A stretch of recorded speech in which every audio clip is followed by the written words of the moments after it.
अकोला बोरगाव महामार्गावरील कोळंबीजवळ रॉयल धाब्याला रविवारी सायंकाळी भीषण आग लागली। आगीत धाब्याचे मोठे नुकसान होऊन लाखो रुपयांची हानी झाल्याची प्राथमिक माहिती आहे। आगीचे कारण अद्याप स्पष्ट नसून पोलिसांकडून तपास सुरू आहे। अकोला बोरगाव महामार्गावर बोरगाव मंजू पोलीस ठाण्याच्या हद्दीत येणाऱ्या कोळंबी गावाजवळील रॉयल धाब्याला रविवारी सायंकाळच्या सुमारास अचानक भीषण आग लागली।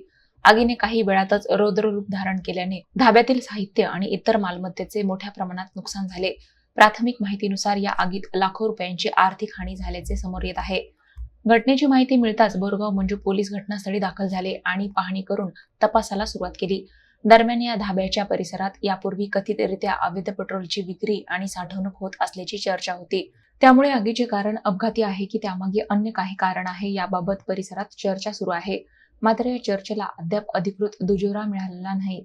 पोलिसांकडून आगीचे नेमके कारण, संभाव्य ज्वलनशील पदार्थांचा साठा आणि नुकसानीचा तपास केला जात आहे। अधिकृत तपासानंतरच घटनेचे खरे कारण स्पष्ट होणार आहे।